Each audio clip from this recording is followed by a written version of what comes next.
Kitco News special coverage of the Future Blockchain Summit is brought to you by Cook Finance, a revolution in DeFi asset management.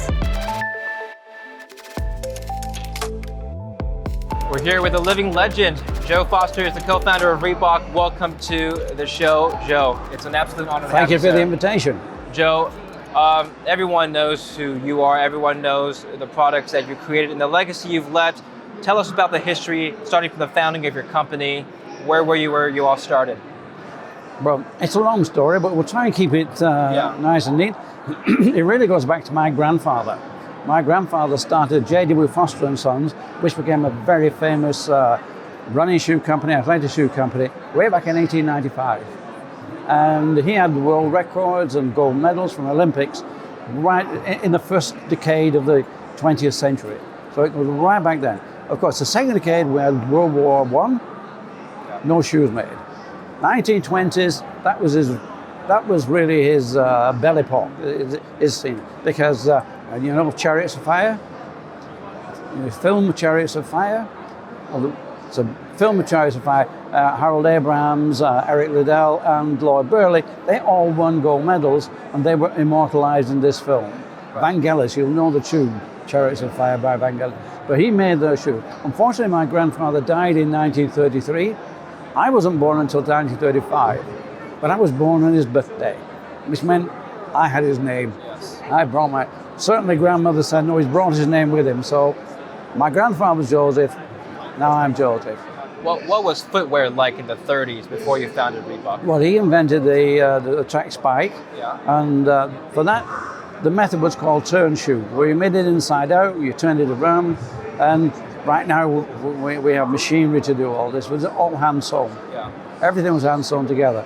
But they were very famous, and I think it's in the Antwerp Olympic Games, Foster supplied every athlete with the shoes. Wow.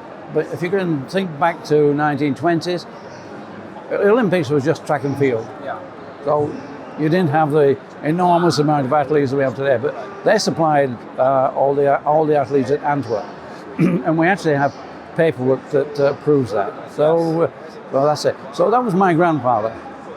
And what was your vision when you co-founded the company? Well, moving forward, of course, I was very young, 30, when the World War II started. So I was 4 years old. We have 6 years of a World War, and I'm 10. When education comes back and we get back into life, by 17, I'd had some college experience, joined the footwear company, J.W. Foster's. By 18, I had to do national service. So I'd only got 1 year in the company. I went away. My brother as well. He was older than me, but we went at the same time. We came back after 2 years, and we found a failing company. Right. We're looking at it, and what my grandfather had started, they just continued. They hadn't continued to build. So we came back and we looked at the company, and we're trying to get my uncle and my father, who were then running the company, we're trying to get them to understand, you've got to move on. Jeff had been to Germany, he'd seen Adidas and Puma, and he was saying, well, look, you know, they've moved, it's different. We couldn't get them to change. And so 3 years later, we actually went to college to learn a lot more about footwear, and 3 years later, we had left the company, we had to, and we set up Mercury Sports Footwear. The biggest problems of footwear pre-World War II that you aimed to fix, what were they? Oh, I don't think there was a problem with the footwear. I think you had to move on. Okay. You move on from hand sewing. Hand sewing means that you can probably make 3 pairs a day. Yeah. If you want volume, you've got to change your ideas and your thinking. Would you say Reebok was intricately, I guess, involved in the aesthetic changes of footwear in the last 7 decades? Well, I mean, certain things we did. Yeah, we disrupted the market, but that was later. You know, yeah, we had to start from basics, and that is, what do you start with? Football or soccer, whichever way you want to look at it, was now the property of Adidas. They'd come in. So when we left, we had running, we had athletics, which is great, but not a big company. What is the most, in your opinion, what is the most important factor for designing a shoe for athletes, what do they care most about? For designing a shoe for athletes, well, first of all, is weight. It needs to be lightweight, and we are, over the years, this has gone lighter and lighter because of the technology, the rubbers and different things. So when we started off, we were not much different than J.W. Foster's, except we used machinery, and we could get more volume. But the most important thing for us was marketing, and that's getting to the athletes. And we did that. We really got to the athletes. We became part of athletics, and so we could talk to them. What's good for you? And talking to the athletes, that helped us design shoes that they wanted. Right. So not being a shoemaker designing a shoe, no, what do you want? Well, what makes, well, we need this. And so we changed that, and we became known as the athletic shoe. But the market in the UK for athletics, small. Yes, yes. And I'm looking across the Atlantic in America. Every college, every university, coach, he's God. And you can go to university with a sports scholarship. Yeah. There's one university in the UK, that's Loughborough, and that's the only college you can go to for sports. Yes. So I wanted to get to America. 1968, I'm reading a magazine, and in this is an advertisement from the government, the British government. We want you to export. Okay. We'll pay for you a stand at the NSGA show in Chicago in February, and we'll pay your return airfare, and we'll pay half of your hotel bills. Right. You don't refuse that, do you? I'm off to Chicago then in 1968. Had a great show. Nobody wanted, well, they all wanted to buy the shoes, but said, where do we get them from? And I'm saying England. And they're saying, is that New England? Oh, no, across the water. Oh, that was too difficult. Right. 1968, by the time I got into the American market, it was 1979. 11 years it took me, because I'm trying to push to get a distributor. But what we needed the hook. You know, in America it's the hook. What was the hook? Well, in the 70s, lucky for us, running from being almost nothing became a large category. Everybody started running.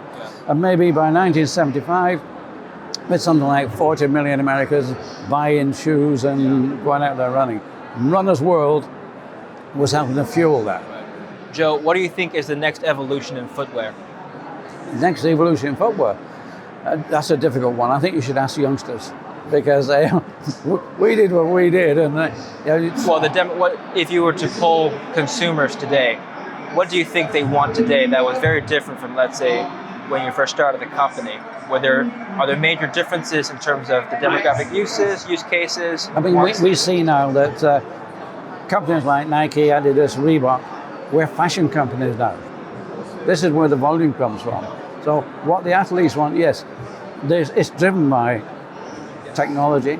And we've seen that Nike produced a shoe that Kitco, he went under 2 hours. Yes. And so this is just influencing people. But the athletes, you can possibly improve. I mean, but we don't see much improvement in that. What we do see is that softness, lightness, this has gone street. So the companies now really depend upon fashion. Right. How do you feel about Adidas' performance over the last, since the acquisition, the last 15 years? Did they move in the direction that you would have wanted? Well, obviously not. But if you pay nearly $4 billion for a company, I guess you're entitled to do whatever you want because it's yours. Yes. So they did what they needed to do for Adidas. Didn't do Reebok any good. And so Reebok have sort of shrunk from a 4 billion to a 2 billion company. But there's a change coming. That's right. What's that change? Well, Adidas is selling, or they've agreed to sell with ABG. And ABG, we have Shaq O'Neal. That's right. And Shaq loves the brand. Final question before I let you go. What are you wearing today? Well, I'm wearing classics. They're comfortable. What else? Absolutely. Joe, absolute honor to have you on the show. I appreciate the pleasure. time. Okay, and thank you for watching Kitco News. I'm David Lin. Kitco News special coverage of the Future Blockchain Summit is brought to you by Cook Finance, a revolution in DeFi asset management.